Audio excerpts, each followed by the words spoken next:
मेरे साथ इस वक्त नासिर असलम वानी एडवाइज़र हैं जम्मू कश्मीर चीफ मिनिस्टर के। न्यूज़ 18 से बात करने के लिए धन्यवाद। शुक्रिया। नक्शल मैं पूछना चाहूँगा आपसे कि स्टेटहुड और आपका ये मंसूर है, आपके कमिटमेंट्स हैं, आपकी मैनिफेस्टो के जो कमिटमेंट्स हैं, चाहे वो जेलों से लोगों की रिहाई है, चाहे वो बाकी जो आपके हैं बड़े एजेंडे हैं, क्या आपको लगता है कि 2 महीने हो गए अभी तक उस बारे में जो है आपके इतने पावर्स ही नहीं है कि आप डिलीवर हर पार्टी और हर इलेक्शन में मैनिफेस्टो जब दिया जाता है तो वो 5 साल के लिए दिया जाता है। हमने भी 5 साल का मैनिफेस्टो आम के सामने रखा है और हम वादाबंद हैं कि 5 साल में वो सब चीज़ें हम मुकम्मल करके देंगे और लोगों की उम्मीदों पे पूरा खरा उतरेंगे। आप पूरी इत्मीनान रखिए। शुरुआत हो गई है। जो हमारे एजेंडा के कुछ पॉइंट्स थे, मेरा ख्याल 6-7 अब तक मुकम्मल हो गए हैं। 1.5 महीने की अरसे की सरकार है, अभी 2 महीने पूरे हुए नहीं।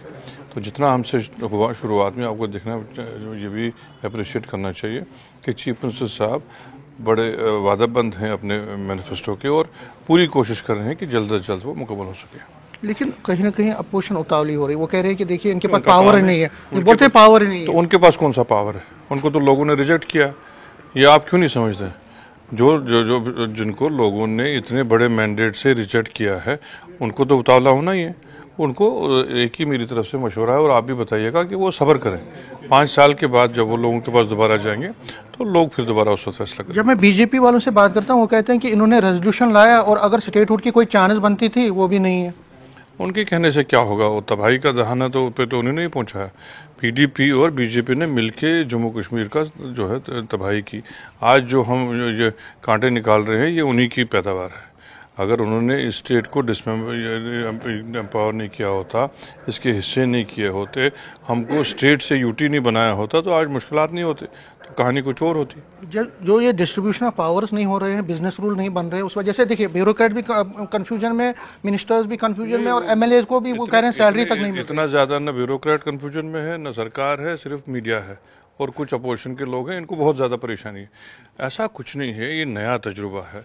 ये कोई नॉर्मल तजुर्बा सही है, चल रहा है कि ऐसे आप थोड़ा सही या गलत तो वो तो बात की बात है। पहले ये बताइए, यूटी का तजुर्बा नया है कि नहीं है? पहले जब सरकार बनती थी, स्टेट था, एक सरकार बदल भी जाती थी, दूसरी आती थी, नीचे सिस्टम वही था। 2019 के बाद सब कुछ बदल गया। रिऑर्गेनाइजेशन एक्ट में सब कुछ जो है नया हो गया। बड़े कानून बदले गए, बड़े कानून नए लाए गए। रिऑर्गेनाइजेशन एक्ट में पहले मेरी सुनिए, जो पावर्स गवर्नमेंट के पास हैं वो बिल्कुल बदस्तूर हैं।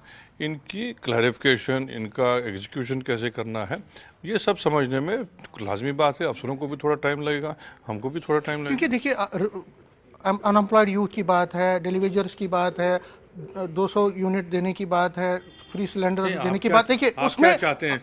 एक महीने में सब कुछ हो जाएगा? पॉसिबल है?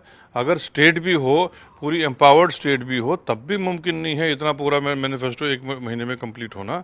इन चीज़ों में वक्त लगता है। शुरुआत तो हो गई। आपने नौकरियों की बात की तो कितने पोस्ट हमने अब 1 महीने में रेफ़र किए? 1000 से ज़्यादा पोस्ट वो रेफ़र हो गए। हमने स्कूलों का सेशन चेंज किया। हमने कितने एजेंडा के पॉइंट्स हैं जो अब तक मुकम्मल हुए, उसकी तरफ तो आप नज़र नहीं डालते। लेकिन आपको हमेशा जब ग्लास है वो आधा ही दिखता है। आप कभी नहीं कहेंगे कि इसमें आधा पानी भरा हुआ है।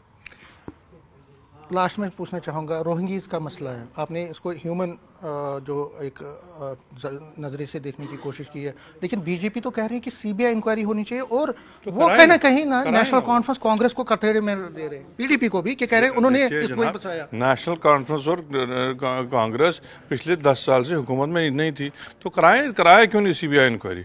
वो सब कुछ कराना चाहिए था। उनको यहाँ से निकालने थे तो 10 साल में निकालना चाहिए था।